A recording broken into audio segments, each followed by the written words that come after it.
First opening we're going to go over, if you play e4, is the most common since you're a kid. It's the Italian game. Now, we also have the 4 knights, which is similar. I'm choosing to go with the Italian game because that is the most common. After white plays f3, we have knight c6, defending the pawn.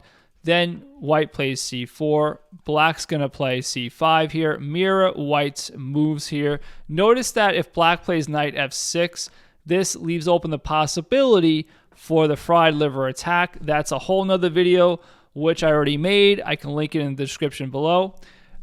So black will usually play bishop c5 just to avoid that whole line. And then we're just going to have this. And now we have to play d3 here. And after d6, bishop e3. And if black takes the bishop, that's pretty good for us. We have a good center, actually. This pawn guards good key central squares. And after something like this, we could just castle and we have our rook on an open file. So if black takes on e3, that's not really great. Also, black doesn't want us to take over here and mess up his pawns usually, so they'll play something like this. I would play a3 here just because a lot of times the knight will try to trap the bishop and the knight will try to exchange itself for the bishop. But if we play a3, we can sink the bishop down here and we have a good game. Another thing to go over about this opening is black should just come down here and play here, bishop e6. But if black plays something like bishop g5, I already have another video about this as well. We can go queen d2 here and just totally ignore this pin. And if black takes, yes, we're doubling our pawns, but we're really opening our rook to black's potential king side. And if black tries to attack this, we just chop it off, go queen side. And now if black were to go king side here, which I don't recommend they do, we have an open file of attack to the king. That's pretty much the ins and outs in a nutshell of the Italian game. Of course, you can go deeper, but I have 10 openings to go on, so I just want to touch the basics of each one. The next one we're going to do is the French defense. If you like closed positions, let's face it, you're going to play the French defense. It's very common, very popular, and the most common line in the French defense right here is after knight c3 is knight f6. So we play e5 here and the knight retreats. Then we come to f3, and the whole point of the knight coming back here is to support this, as well as the bishop is also supporting c5. And after this, we play bishop e2, knight c6, and here we can play a couple different things. But from here, the game is essentially even. We'll just play bishop e3, and now if black does decide to take, we just take back, and if black even took here, we can just take back again, cover our pawn, and we're completely fine here. Okay, the next opening I want to go over, it's a very common one too, is the Caro-Kann. So the Caro-Kann is seemingly similar to the French in that you do not strike in the center right away. However, it doesn't result in a closed position. So with the Caro-Kann, we play knight c3 here, and then after takes. This is the Tarka Tower variation. I have a couple more Caro-Kann openings I want to show you. I'll put that at the end because it's such a common opening. The 3 main lines are played so often. So the Tarka Tower is after knight f6. We just simply take the knight. This is the main line. The Tarka Tower is taking with the e-pawn.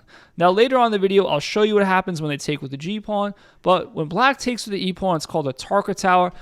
Now, the best way to handle this is to play c3. And now, after black plays something like, let's say, bishop d6, we just simply play bishop d3. And after black castles, we play queen c2, now threatening this check over here, winning a pawn. Black can throw in a check. We block with this bishop. Now, when black blocks, now we're not winning a pawn anymore. We just simply castle queenside. And our idea here is going to be to attack with the pawns and break open and soften black's fortress, as well as we have all these pieces aimed at black's position. We might even have potential sacrifices, but this is how you play against the Tarka Tower. It's the main line and best way to play against it. Okay, this will lead us into the Scandinavian. The Scandinavian defense is d5. After our opponent plays d5, we're just simply going to take on d5. And then after the queen takes, we'll play knight f3. Most common I see is bishop g4, pinning the knight, but don't worry. We can break the pin with bishop e2. And then after knight f6, we play d4. And then, not knight c6, but usually we just have e6 here.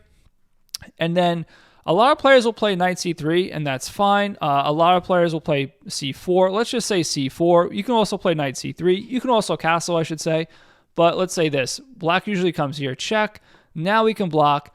And black will, let's say, play bishop d6 here. And now we play bishop d2, setting up discoveries, which induces black to play c6.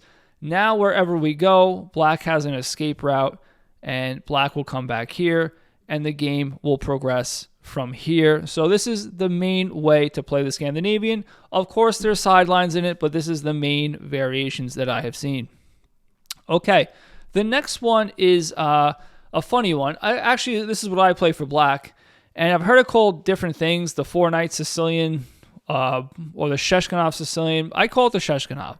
So after, and this is what makes it a Sheshkanov, because usually we have, a lot of times players will play a6 here, but the Sheshkanov is just playing knight c6, and you see this often, and white now should play knight b5, entering this square on d6. This is a weakness. This induces black to play d6. We target and pile up on d6 again with bishop f4. This induces black to play e5. Then we play bishop g5. Black cannot come here and break the pin because we would just take and then enter here with both our knights. And the point is one of our knights is going to get to c2, or c7, I should say. So for that reason, black needs to kick us out right away. We come back. Black threatens the fork. Then we take. Black cannot take with the queen because then we could just start. If black takes with the queen here, then we have knight d5 infiltrating. This is not good with tempo. So black doesn't want that. So black's going to just come here. And then after that, we go knight d5. And now usually we have bishop e6. Now c3. And f5. We take knight c2. Bishop goes back to e6. And then this knight supports this knight. And if black ever takes this knight, we just take back and replace that knight with another knight. And normally this is a type of position that we get. And we want to play bishop d3 eventually and actually castle kingside. And a lot of times we'll play g3 just in case black decides to attack on that g file. Okay. Moving forward, we have another Sicilian. It's called the Dragon. I'm sure you guys are very familiar with this. Now, when we play play against the Dragon, so the Dragon is pretty much d6. So after d6, we play d4, which is what we normally play against the Sicilian anyway. But now black plays knight f6. Now, if black does not bring the knight out, and black plays something like g6, this is the hyper-accelerated Dragon, or the accelerated Dragon. And we really want to avoid playing into this. So we want to avoid playing knight c3. So now we'll actually play c4, which is the Maroczy bind, which slows down the hyper-accelerated Dragon, which doesn't allow this move to come in anymore because we have a bind on d5, hence the name. And then black can play, and we'll have a normal game from here. It's a very slow, boring game, but you're avoiding playing into black's plan. But most of the time, players are not going to play the accelerated. Players are going to play the regular Dragon. Now, after the regular Dragon, we can play knight c3. Black's attacking the pawn. We just defend it. And now after g6, now we can play bishop c4, bishop g7. Right here, I would play f3. Now after knight c6, we just play bishop e3 here. And black, let's say, castles, d2. And now we have something like this. Black's knight's going to come here. Always play king b1 when you castle queenside. And black's plan is to come here, attacking the queen and hitting the dark square bishop. We don't want to lose either one. The only way we can save both is to take with the light square bishop, which leaves black with an open b file to the king. We're going to start attacking the king side over here. Black should blockade that with h5. And now we have an even game where white's attacking on the king side, black's attacking on the queen side, and it's a race to see who checkmates the opponent first. So that's the Dragon. And next we have the Petrov's defense. Petrov's defense is after we play knight f3 here, It looks similar to the Italian game, but instead of playing c6, they mirror our move, and black plays knight f6. Now when we take, black plays d6, we go back. Black takes the pawn, we play d4, and now black plays d5 here. We play bishop d3, bishop e7, we castle, and this is the position. So basically, I'm just showing you how to get out of this position, how to just come out of this opening safely and soundly. So after if you see knight f6, don't freak out. Just take the pawn, and after d6, go right back to f3. When they take, just play d4, and then the idea is after d5, bishop d3, and then you're just going to castle, and you have a fine game. Okay, next we have the Pierce defense. The Pierce defense is d6. So we saw what happens when black plays e6, the French, or c6, the Caro-Kann. The Pierce is d6. So a good rule of thumb is if your opponent lets you play both e4 and d4, always play both. So our opponent here let us play both e4 and d4, so we play both. You'll notice that in the French, the Caro-Kann, and the Pierce, all those openings where black does not strike immediately in the center, we always play both e4 and d4. This is all theory. This is all mainline. This is all book. Now, here we just play f4 here. And now after the bishop comes to g7, knight f3, very common stuff, very easy. The main line is actually for the knight to come to a6. c6 is also possible. Now you might be asking yourself, what's the idea behind this? The idea is black wants to play c5, strike in the center, and now when black plays c5, now black's knight has a square open to come to c7 and might eventually come to d5 or e6, or who knows, maybe b5 at some point. But this is, and now after this part, after c5, we don't take, we play d5, taking more space in the center, and this is how you play against the Pierce. What you do from here is on you.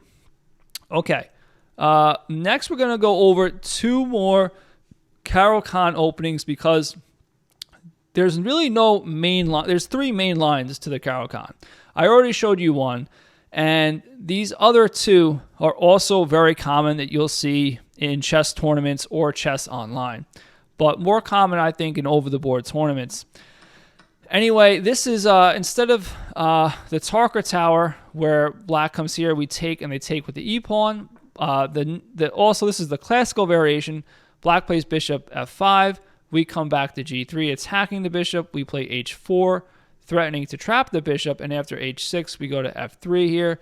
Black plays e6. We play c3. Black plays knight f6. We put our bishop here. We have an exchange here. And now we play bishop d2. Black either castles usually or goes just knight d7. And now we actually can go kingside or queenside in this position. Both are okay. It's your preference. Okay, and now getting to the last but not least, the Caro-Kann Bronstein-Larsen variation. So here it's knight f6 again. But when we take this time, black plays g takes f6. We're going to play c3 here, and that looks like a funny move. But you'll notice in all the variations of the Caro-Kann, we're always playing c3. So it's still, we're still playing c3. So that's very easy to remember. So we play c3. Now the reason is I want to play knight f3, but he's going to just jump in here and pin my knight.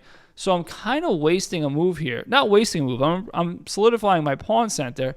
But now he's got to get that bishop out quick because he wants to play e6 to get this bishop out.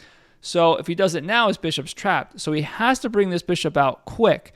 So now he doesn't have this square anymore because my knight's not here. So if he brings his bishop here to g4, I would take it. So now he has to go and concede and play bishop f5. Now I bring my knight here. And after e6, we're going to play g3 because black has an open g file. The way to play against an open g file is to blunt that file by fianchettoing our king structure.